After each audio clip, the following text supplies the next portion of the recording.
Something shifted in TAMAR Braxton's voice this time. It wasn't the playful shade. It wasn't the dramatic eye roll. It wasn't even the explosive walk-offs fans have come to expect. It was quieter than that. Heavier. When TAMAR finally admitted that there are moments she can't stand being around her own sisters, the internet froze, not because it was shocking, but because it felt real. For years, viewers watched the laughter, the arguments, the reconciliations on screen. We thought we understood the dynamic. We thought it was just sisterly tension magnified for television. But according to TAMAR, what we saw may have only been the surface. Beneath the glam, the group harmonies, and the red carpet smiles, there were wounds that never properly healed. And when she recently opened up about feeling unsupported, misunderstood, and emotionally isolated within her own family, it didn't sound like drama. It sounded like exhaustion. So what really happened behind the scenes of the Braxton sisterhood? And why would TAMAR say something so raw, so risky, so revealing now? Because this story isn't about hate. It's about hurt.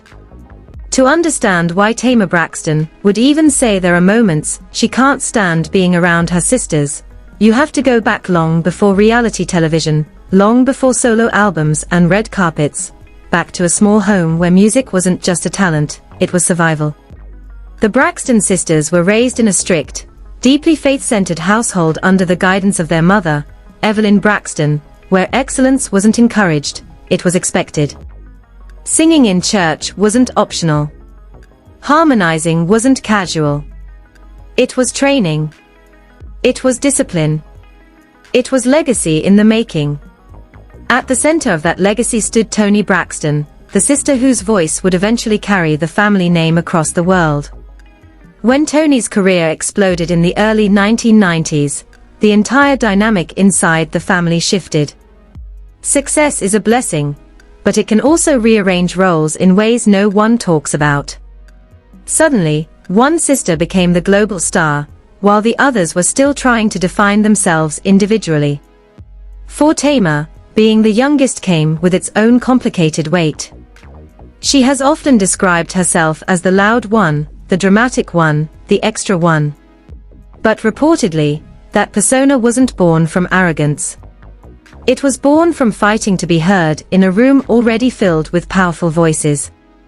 In a family where talent was abundant, standing out required volume. And TAMAR learned early that if she didn't amplify herself, she might disappear into the harmony. When the sisters later reunited publicly for Braxton family values, viewers were given what looked like an intimate front-row seat to their bond. The laughter felt authentic. The teasing felt familiar. The arguments felt explosive but temporary. Audiences labeled TAMAR the wild card, the sister who said what everyone else was thinking, but didn't dare to voice. It made for compelling television. It also, according to TAMAR, created a box she couldn't easily step out of. Reality TV has a way of crystallizing personalities. Once viewers decide who you are, that version can follow you everywhere. TAMAR became the emotional one. The reactive one. The sister who walked out mid-conversation.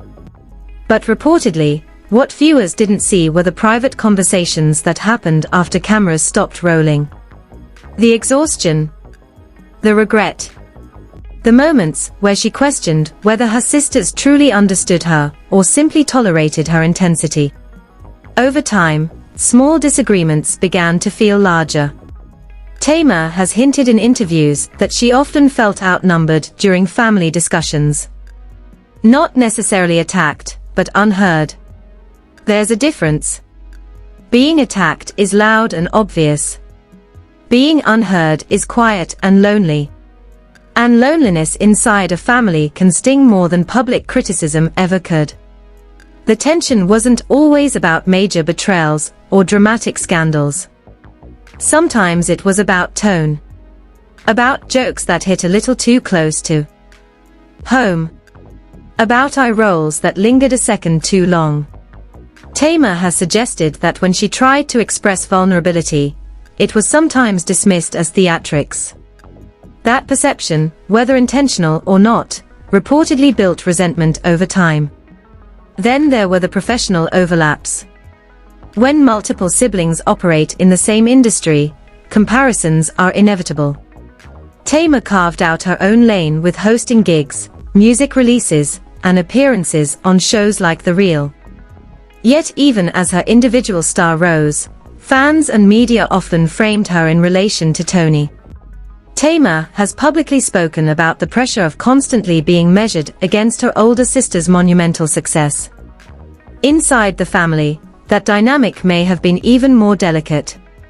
Support can sometimes feel complicated when everyone is chasing similar dreams.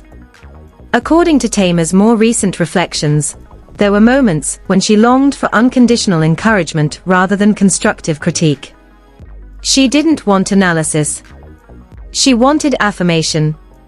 And that's where things reportedly began to fracture. TAMAR has implied that she felt labeled within her own family. Once you're branded as the dramatic one, every emotional reaction reinforces that narrative. If she raised her voice, she was overreacting. If she cried, she was being sensitive. If she defended herself, she was escalating. Over time, that cycle can make a person feel trapped inside a caricature of themselves. What makes this even more layered is the grief the family has experienced collectively. Losing a sibling is not something a family simply moves past. TAMAR has spoken about carrying deep sadness during health scares and emotional lows. When she recently opened up about facing serious health concerns and feeling overwhelmed, she also acknowledged feeling distant from her sisters during some of those periods. That admission wasn't explosive. It was subdued. She didn't accuse them of cruelty. She didn't call them enemies. She said something arguably more painful. She said there are times she doesn't like being around them. That statement suggests emotional fatigue rather than hatred. According to TAMAR, the frustration isn't rooted in a single event. It's layered. Years of feeling misunderstood.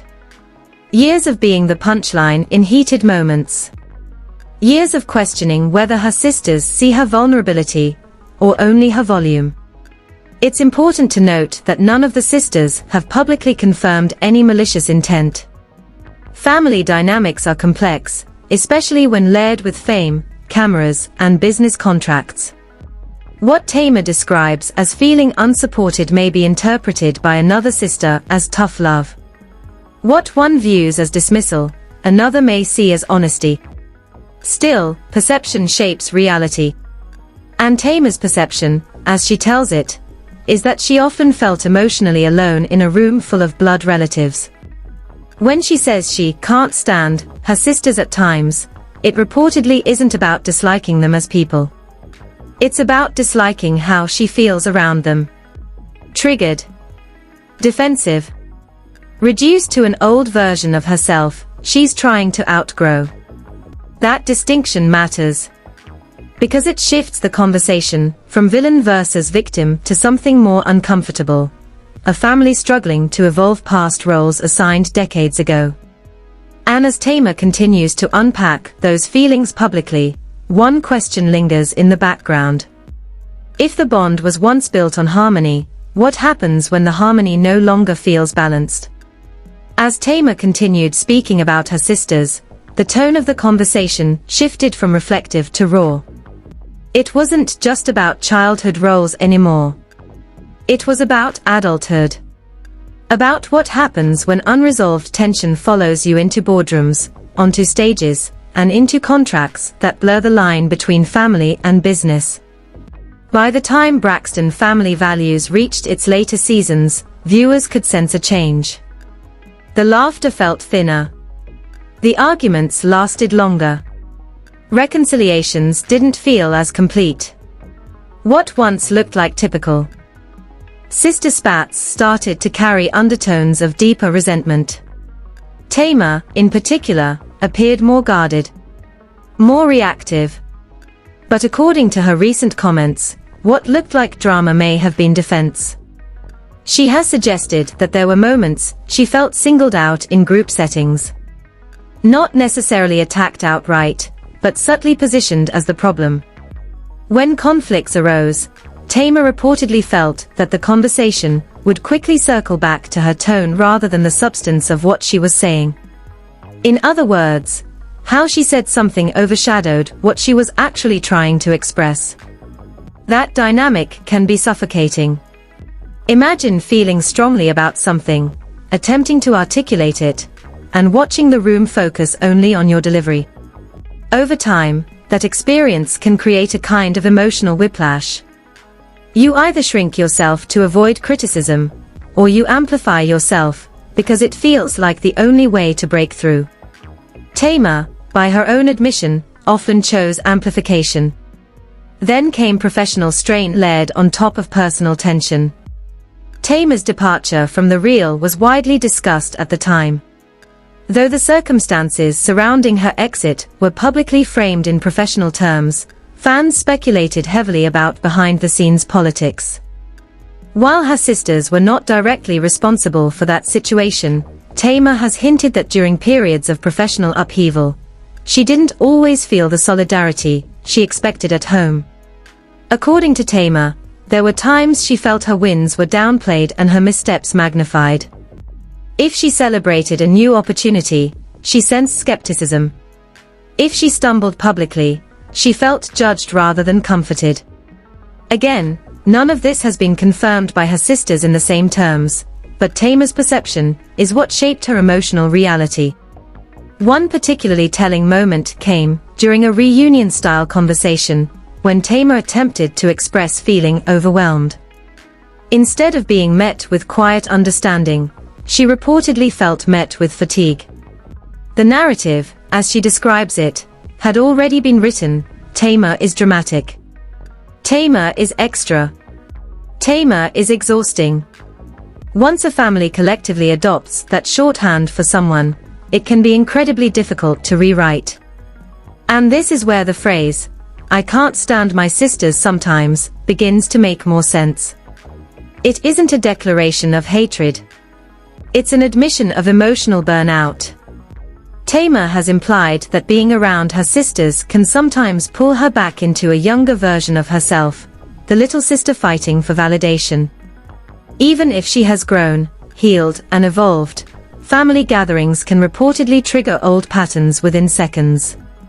There were also public interviews over the years where subtle tension could be felt. Body language. Side glances. Carefully chosen words. None of it explosive enough to headline, but enough for long-time viewers to sense distance. TAMAR has alluded to feeling that when she attempted to set boundaries, those boundaries were interpreted as rejection rather than self-care. Boundaries inside families can be tricky. Especially in a tight-knit, high-profile family where closeness has always been the brand. Pulling back can be misread as betrayal. Speaking out can be seen as disloyal. Staying silent can breed resentment. TAMAR appears to have wrestled with all three. And then there were health struggles. TAMAR has been open about living with lupus and dealing with anxiety and depression. During periods where her physical and mental health were fragile, she reportedly needed softness. She needed reassurance. Instead, she has suggested that the old family dynamic remained intact. Tough love. Direct commentary. Minimal coddling. To some families, that's strength. To TAMAR, it sometimes felt like dismissal. What escalated the emotional temperature recently was not a single explosive fight, but a confession. TAMAR admitted that she often feels angry, not just at one sister, but at the collective dynamic. Anger, however, is often a secondary emotion. Beneath anger is usually hurt. Beneath hurt is usually unmet expectation. TAMAR has implied that she expected her sisters to understand her without constant explanation. To recognize when her intensity masked insecurity. to step toward her rather than back away, when she was spiraling. When that didn't happen consistently, disappointment hardened into frustration. Meanwhile, her sisters have occasionally expressed their own exhaustion. In past seasons and interviews, they hinted that loving Tamar can be complicated. That walking on eggshells around her emotions became draining. That they sometimes felt attacked themselves. It's important to acknowledge that family conflict rarely has one narrator. So what we're witnessing publicly may not be a villain story. It may be a collision of perspectives. Still, Tamar's recent vulnerability struck a chord because of its honesty. She didn't cloak her feelings in humor this time. She didn't sing through the pain. She said plainly that being around her sisters can sometimes make her feel small, misunderstood, or reduced to a caricature. That admission reframes years of televised conflict. What if the loud arguments weren't about petty issues, but about someone desperate to be seen beyond a role? What if the walk-offs weren't tantrums, but escapes? At the same time, what if her sisters genuinely believed they were loving her the only way they knew how? This is where the tension intensifies. Because if everyone believes they are right, resolution becomes elusive. Tamar's frustration reportedly deepened when she realized that some conversations never moved forward. They looped. Apologies were offered, but patterns remained. Tears were shed, but roles reassembled. And every time she re-entered the family circle, she felt herself bracing. That bracing is telling. It suggests anticipation of hurt rather than anticipation of comfort. And perhaps that's the most painful part of her confession. Not that she can't stand her sisters, but that she can't always relax around them. For a woman who has built a career on boldness and authenticity, admitting that she feels emotionally unsafe at times within her own family is a heavy revelation. It raises a haunting question: if harmony was once their greatest strength, how did it become a trigger? By the time Tamar's words fully settled into the public conversation, the fallout was no longer just about sisterly tension. It became about legacy. About how one of our BS most recognizable families could be so united in harmony, yet so fractured in private emotion. And whether healing is even possible when pain has been layered for decades. When people think of the Braxtons, they think of powerhouse vocals, chart-topping hits, and the undeniable presence of Toni Braxton leading the way. They think of sisterhood as a brand. A bond that survived industry pressure, financial stress, personal heartbreak, and public scrutiny. But Tamar's recent admissions complicated that image. Because once someone says, "I can't stand my sisters sometimes," you can't unhear it. Publicly, the response was divided. Some fans rallied behind Tamar immediately, saying her honesty was overdue. They argued that emotional boundaries are necessary, even within family. That growth sometimes requires distance. Others felt disappointed, believing that airing such deep frustration, even carefully, risks damaging a bond that has already endured so much. But the deeper consequence isn't in the comments. It's in how the sisters now move forward. Sources close to the family have reportedly suggested that conversations are happening privately. Not explosive confrontations. Not dramatic ultimatums. But quiet, heavy discussions about perception and pain. Tamar's sisters, according to whispers, were caught off guard by how blunt her language felt. Even if they knew she had been hurting, hearing it framed as "I can't stand you sometimes" landed differently. Words matter. Especially when they echo across headlines. For Tamar, however, this may have been less about shock value and more about release. Carrying resentment silently can distort relationships over time. Speaking it out loud, even imperfectly, can be a first step toward clarity. She has reportedly expressed that she doesn't want distance to become permanent. She wants understanding. But understanding requires accountability on all sides. If Tamar feels reduced to the dramatic one, that identity didn't form in isolation. And if her sisters feel exhausted by her emotional intensity, that exhaustion didn't appear overnight. The dynamic has been mutually reinforcing for years. One reacts loudly. The others retreat or criticize. She reacts louder. They grow colder. And the cycle repeats. Breaking that cycle requires someone to step out of character. Tamar seems to be attempting that now.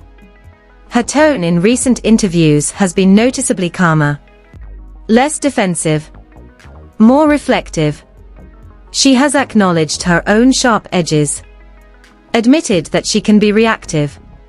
Confessed that sometimes her volume rises before her vulnerability does. That kind of self-awareness changes the conversation.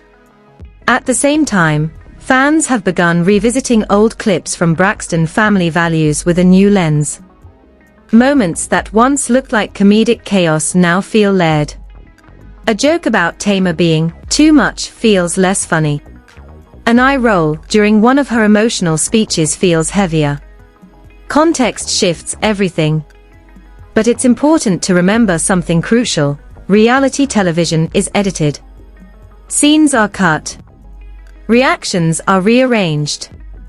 Music swells at just the right moment. The audience rarely sees the full arc of a conflict. Tamar's recent perspective may fill in emotional gaps viewers never knew existed. Still, the impact on the family brand is real. The Braxton name has always represented unity through adversity. Even when disagreements played out on camera, there was an understanding that blood ultimately prevailed. Tamar's admission tests that perception. It invites the public to question whether unity was sometimes performance. And that question affects everyone involved. Professionally, none of the sisters are strangers to controversy. They've weathered contract disputes, financial struggles, and personal heartbreak in the spotlight. But this kind of emotional transparency hits differently, because it feels internal. It's not about labels or networks. It's about belonging. Tamar has also had to grapple with how her words affect her own image. For years, critics labeled her as volatile. Too outspoken. Too sensitive. By admitting that she struggles with her sisters, she risks reinforcing those narratives in the eyes of skeptics. Yet she spoke anyway. That suggests the relief of honesty outweighed the fear of judgment. Privately, the long-term consequences are still unfolding. Family gatherings may feel tentative. Conversations may start cautiously. There may be more listening. Or there may be more silence. Sometimes when long-held tension is finally acknowledged, there's an awkward in-between phase where everyone recalibrates. Trust has to be rebuilt not because of betrayal, but because of exposure. And exposure can be uncomfortable. For Tamar, one of the hardest realizations may be that healing doesn't automatically follow confession. Saying, "This hurt me," doesn't guarantee that others will respond the way you hope. Her sisters may need time to process. They may feel misunderstood themselves. They may believe the narrative is incomplete. That's the complexity of family conflict. There are multiple truths coexisting. What makes this moment pivotal is that Tamar didn't frame her frustration as permanent. She didn't say she was done. She didn't announce estrangement. She said she sometimes can't stand being around them. That distinction matters. It leaves room for growth. It also reflects something deeply human. Most people, if they are honest, have moments when family dynamics feel suffocating. When old roles resurface. When childhood insecurities creep back in. Tamar just happens to experience that under public scrutiny. And perhaps that's what makes this story resonate so widely. It's not just about celebrity sisters. It's about siblings who love each other fiercely yet struggle to understand one another fully. As the dust begins to settle, one thing remains uncertain: will this confession create more distance or finally open a path toward deeper empathy? Because once the illusion of perfect harmony is gone, what's left has to be real. Tamar has made it clear that she doesn't want to live in silent resentment anymore. She wants peace. Whether that peace comes through confrontation, counseling, or careful space remains to be seen. But what's undeniable is that something has shifted. The question now isn't whether Tamar can stand her sisters.